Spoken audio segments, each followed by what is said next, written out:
Hello friends, welcome to home food recipes. આજે આપણે બનાવીશું વરસાદની સિઝનમાં ખાવાની મજા આવે એવા બટાકાવડા, કારણ કે એને ખાવાની અસલી મજા પણ વરસાદમાં જ આવતી હોય છે.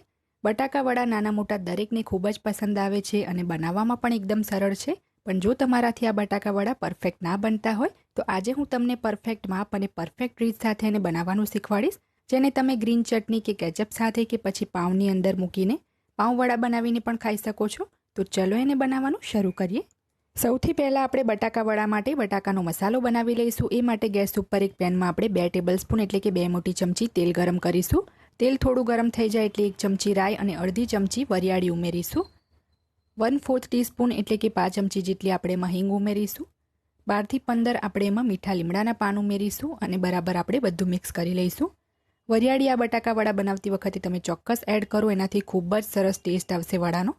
હવે આપણે એની અંદર વાટેલા આદુ, લસણ અને લીલા મરચાં ઉમેરવાના છે, જેમાં મેં 15 કળી લસણની, અડધા ઇંચનો આદુનો ટુકડો અને 4 તીખા લીલા મરચાં લઈને વાટી લીધા હતા. જો આ રીતે ફ્રેશ જ વાટીને એડ કરશો તો વડાનો ટેસ્ટ એકદમ સરસ આવે છે. તો અડધી મિનિટ ધીમા તાપે એને સાતળી લઈએ. અડધી મિનિટ સાતળ્યા પછી હવે આપણે એમાં 1/4 ટીસ્પૂન એટલે કે 5 ચમચી જેટલી હળદર ઉમેરીને મિક્સ કરી લઈશું. હળદર બિલકુલ પણ આનાથી વધારે ના ઉમેરવી. હવે એની અંદર આપણે 350 ગ્રામ બાફેલા બટાકાનો માવો ઉમેરી દઈશું. 3 મોટી સાઇઝના બટાકા લઈને એને મેં બાફીને છોલીને હાથથી જ મેશ કરી લીધા છે. તો બટાકાના જે માવો છે એને આપણે મસાલામાં બરાબર મિક્સ કરી લઈએ અને 1 થી 2 મિનિટ માટે આપણે એને કૂક કરવાનો છે. વધારે એને કૂક કરવાની જરૂર નથી. તો અહીંયા મસાલો જે છે એને બરાબર મિક્સ કરીને 2 મિનિટ મેં કૂક કર્યો છે. મિક્સ કરવામાં જ 2 મિનિટ તો લાગી જાય છે. હવે એમાં આપણે સ્વાદ મુજબ મીઠું ઉમેરી દઈશું અને 1/4 ટીસ્પૂન જેટલી આપણે 5 ચમચી જેટલી ખાંડ ઉમેરવાની છે, જે ટોટલી ઓપ્શનલ છે. 1 ટેબલસ્પૂન જેટલો આપણે એમાં લીંબુનો રસ ઉમેરીશું. એક નાના નંગ લીંબુનો રસ છે. લીંબુના રસ અને ખાંડથી ખાટો મીઠો બટાકાવડાનો ટેસ્ટ આવે છે. થોડા મેં ઝીણા સમારેલા લીલા ધાણા ઉમેર્યા છે અને બરાબર આપણે મિક્સ કરી લઈશું. હવે આપણે જે ગેસની ફ્લેમ છે એને બંધ કરી દેવાની છે. આપણો જે બટાકાનો માવો છે એમાં બિલકુલ પણ મોઇશ્ચર નથી. આ રીતે જો થોડું સૂકું હશે તો જ આપણા બટાકાવડા એકદમ સરસ બનશે. તો હવે આ જે મિશ્રણ છે એને આપણે ટોટલી પંખા નીચે મૂકીને ઠંડુ થવા દઈએ. એ પછી જ આપણે આગળની પ્રોસેસ કરીશું.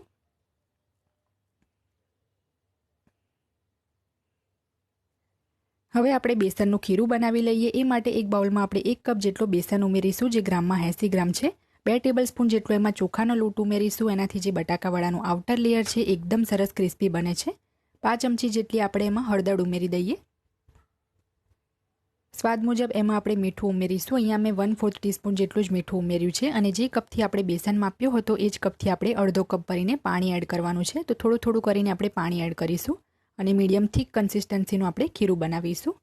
બેસન જે છે એને બરાબર ચાળ્યા પછી મેં કપમાં ભરીને માપ્યો છે, તો 80 ગ્રામ બેસન થયો છે. તો અહીંયા ટોટલ અડધો કપ એટલે કે 120 ml પાણી આપણે એડ કરી દીધું છે. બરાબર આપણે એને મિક્સ કરી લઈએ. આમાં બિલકુલ પણ ગાંઠ ના રહેવી જોઈએ. તો આ આપણું બટાકાવડા માટેનું એકદમ સ્મૂથ બેસનનું ખીરું બનીને તૈયાર છે. વધારે ગાઢું કે વધારે પતલું નથી. તો ખીરુંને ચેક કરવા માટે તમારે 1 ચમચી બેટરમાં ડીપ કરીને એની પાછળની સાઈડ જોવાનું છે. તો આ રીતે સરસ પાછળની સાઈડ કોટ થઈ જાય, મતલબ કે કન્સિસ્ટન્સી પરફેક્ટ છે. બટાકાનો માવો પણ આપણો એકદમ સરસ ટોટલી ઠંડો થઈ ગયો છે. તેમાંથી આપણે જે મોટી સાઇઝનો લીંબુ આવે એ રીતના ગોળ બોલ બનાવીને તૈયાર કરી લેવાના છે. તો આ જ રીતે આપણે બાકીના બધા જ બોલ બનાવીને તૈયાર કરી લઈએ. આટલી ક્વોન્ટિટીમાં 10 બટાકાવડા બનીને તૈયાર થશે. તો અહીંયા તમે જોઈ શકો છો બધા જ બોલ મેં બનાવી લીધા છે. હવે આપણે જે બેસનનું ખીરું બનાવ્યું હતું એમાં 1/8 ટીસ્પૂન એટલે કે 2 ચપટી જેટલો બેકિંગ સોડા એટલે કે ખાવાનો સોડા ઉમેરીને મિક્સ કરી લેવાનો છે. સોડા આપણે છેલ્લે જ ઉમેરવાનો છે અને તેલ પણ મેં ગેસ ઉપર ગરમ કરવા મૂકી દીધું છે, કારણ કે સોડા ઉમેર્યા પછી તરત જ આપણે બટાકાવડા બનાવી લઈશું. તો એક વડું લઈને આપણે આ રીતે બેટરમાં ડીપ કરીશું અને બધી જ બાજુથી કોટ કરીને આપણે ગરમ તેલમાં એને આ રીતે મૂકી દેવાનું છે. તેલ પણ આપણું એકદમ સરસ ગરમ થઈ ગયું છે અને ખીરુંમાં મેં 3 જે વડા છે પહેલેથી જ એડ કરીને રાખ્યા છે, જેથી ફટાફટ આપણે એને તેલમાં મૂકી શકીએ. તો તમે ચાહો તો આ રીતે ચમચીથી પણ એને તેલમાં મૂકી શકો છો, કાં તો હાથથી પણ તેલમાં મૂકી શકો છો. મને હાથથી વધારે પ્રેક્ટિસ છે, તો અહીંયા હું એને હાથથી જ મૂકીશ, કારણ કે ચમચીથી વડા મૂકવાથી બટાકાવડાની પાછળ જે ચમચીની ડિઝાઇન હોય છે એ બેસી જાય છે, તો બિલકુલ પણ વડા સારા નથી લાગતા. તો અહીંયા એક સાથે બધા 10 વડા મેં તેલમાં મૂકી દીધા છે. આ રીતે વચ્ચે વચ્ચે એને ઉલટ પલટ કરતા રહીને આપણે લાઇટ બ્રાઉન થાય ત્યાં સુધી તળાવવા દઈએ.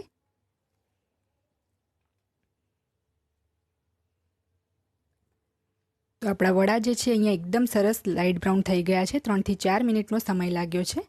તો હવે આપણે જારાની મદદથી એને બહાર એક ટિશ્યુ પેપર ઉપર કાઢી લઈએ. તમે જોઈ શકો છો વડા આપણા એકદમ સરસ રીતે ફૂલ્યા છે.